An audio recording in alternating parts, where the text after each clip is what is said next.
বাংলা সাহিত্যের অন্যতম দিকপাল ও কালজয়ী উপন্যাস বিষাদ সিন্ধুর রচয়িতা মীর মোশাররফ হোসেনের ১৭৮তম জন্মবার্ষিকী ১২ই নভেম্বর। ১৮৪৭ সালের এই দিনে কুষ্টিয়ার কুমারখালী উপজেলার লাহিনীপাড়ায় তিনি জন্মগ্রহণ করেন।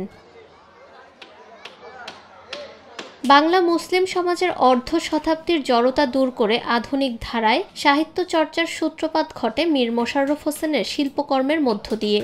ঐতিহাসিক কারবালার যুদ্ধকে উপজীব্য করে রচিত মহাকাব্যিক উপন্যাস বিষাদ সিন্ধু লেখকের সবচেয়ে জনপ্রিয় উপন্যাস। এছাড়া উদাসী পথিকের মনের কথা, গাজী মিয়ার বস্তানি, জমিদার দর্পণ, আমার জীবনী, বিবি কুলসুম সহ তার রচিত ৩৭টি গ্রন্থ বাংলা সাহিত্যের অমর সৃষ্টি।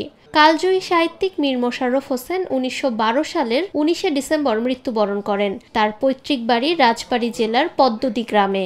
আমি ঢাকা থেকে সপরিবারে কুষ্টিয়া আসলাম। আসার পরে লালন শাহের মাজার, তারপরে রবীন্দ্রনাথ ঠাকুরের বাড়ি, এখন মীর মোশাররফ হোসেনের বসতভিটা দেখতে আসলাম। তো এখানে আসার পরে অনেকগুলো চিত্রাঙ্কন দেখতে পারতেছি। তারপরে কবি কাজী নজরুল ইসলাম, রবীন্দ্রনাথ ঠাকুর, সুকান্ত ভট্টাচার্য, ওনাদের সবগুলো ছবি দেখলাম, খুব ভালো লাগতেছে। অ্যান্ড মীর মোশাররফ হোসেনের ব্যবহার করা অনেকগুলো জিনিস, তারপর নবাব সলিমুল্লাহ, তারপর নবাব আব্দুল লতিফ, সবার ছবি দেখে খুবই ভালো লাগতেছে। মীর মোশাররফ হোসেন ছিলেন একজন সাহিত্যিক। তিনি কুষ্টিয়া লাহিনীপাড়াতেই তার জন্ম। আমরা এখানে তার অডিটোরিয়াম আছে, আমরা তার পাশে স্কুলেতে পড়াশোনা করি। এখানে প্রতিবার ১৩ই নভেম্বর তার জন্ম উপলক্ষে জন্মদিন উপলক্ষে মেলা হয়। সাহিত্যিক মীর মোশাররফ হোসেন তিনি লাহিনীপাড়া গ্রামে জন্মগ্রহণ করেন। তিনি ১৮৪৭ সালে ১৩ নভেম্বর জন্মগ্রহণ করেন। তার জন্মদিন উপলক্ষে এখানে ২ দিনব্যাপী মেলা অনুষ্ঠিত হয়। আমি এই স্কুলের ছাত্র, মীর মোশাররফ হোসেন মাধ্যমিক বিদ্যালয়ের একজন ছাত্র, ১০ম শ্রেণীর ছাত্র। তো মেলা ২ দিনব্যাপী অনুষ্ঠিত হয়। আমরা অনেক আনন্দিত, আমরা অনেক মজা করি, অনেক ভালো লাগে জিনিসটা। তার বিভিন্ন নাটক আছে, যেমন বিভিন্ন জমিদার দর্পণ নাটক আছে, বিভিন্ন ধরনের সাহিত্যিক তিনি রচিত করছেন। বিষাদ সিন্ধু একটা বিখ্যাত। তো এসব আমরা আসলে উপভোগ করি অনেক বেশি ভালো। এদিকে অযত্ন আর অবহেলায় হারিয়ে যাচ্ছে মোশাররফের বাস্তভিটার স্মৃতিচিহ্ন। লেখকের স্মৃতি রক্ষার উদ্যোগ গ্রহণের দাবি স্থানীয়দের। অমর সাহিত্যিক মীর মোশাররফ হোসেনের বাস্তভিটা এই লাহিনীপাড়া কুমারখালী উপজেলার কুষ্টিয়া জেলায় অবস্থিত। তো এই যে বাস্তভিটা, এই বাস্তভিটায় আসলে মীর মোশাররফ হোসেনের জন্মভিটা এটা। এই ভিটায় প্রতি বছরই ১৩ই নভেম্বর ৩ দিন, ৫ দিন, ৭ দিন ব্যাপী গ্রামীণ মেলা এবং এখানে উৎসব মুখর জন্মজয়ন্তী উৎসব পালিত হয়। কিন্তু দুঃখের বিষয় হলো এখানে অনেক কিছুই হওয়া উচিত ছিল, যেহেতু উনি হলো বিশ্ববরেণ্য একজন সাহিত্যিক। উনি যে সময়ের সাহিত্যিক, ওই সময় মুসলমানদের মধ্যে লেখার মতো সাহসিক সাহিত্যিকের খুব অভাব ছিল। তারপরেও উনি জমিদার বংশের লোক হয়ে জমিদারদের শাসন, শোষণ এবং অত্যাচারের বিপক্ষে আসল দর্পণ হিসেবে উপস্থাপন করেছেন।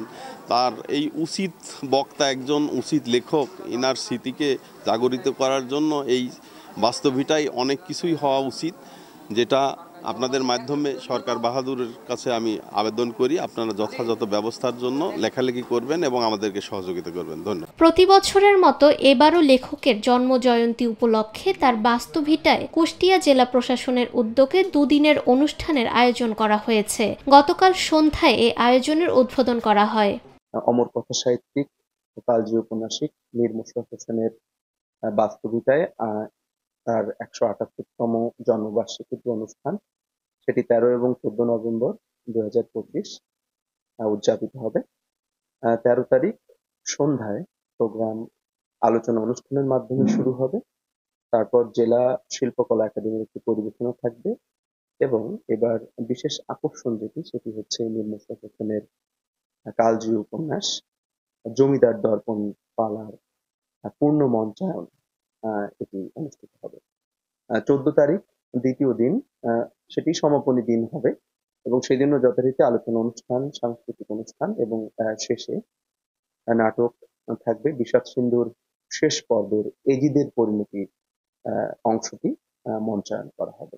এভাবেই এবার যথাযোগ্য মর্যাদা এবং ভাবগাম্ভীর্যের সাথে মীর মোশাররফ হোসেনের ১৭৮তম জন্মজয়ন্তী পালিত মধ্যে আমরা জাতীয় জাদুঘর কর্তৃপক্ষকে একটি পত্র প্রেরণ করেছিলাম যে মীর মোশাররফ হোসেনের যে বাস্তুভিটা রয়েছে।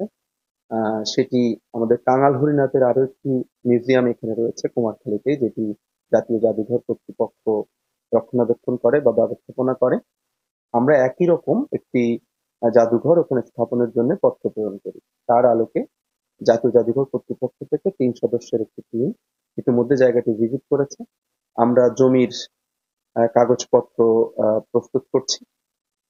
এগুলি প্রস্তুত হলে তারা প্রতিবেদন দিলে আশা করি যে অতি সত্বর এখানে জাতীয় জাদুঘরের আওতায় একটি মীর মোশাররফ হোসেন স্মৃতি জাদুঘর নির্মিত হবে। দুদিনের অনুষ্ঠানে লেখকের জীবন দর্শন ও সাহিত্যকর্ম নিয়ে আলোচনার পাশাপাশি তার বাস্তুভিটায় শুরু হয়েছে দুদিনের গ্রামীণ মেলা। প্রতি বছরই এখানে মেলা করি আমরা প্রতি বছর।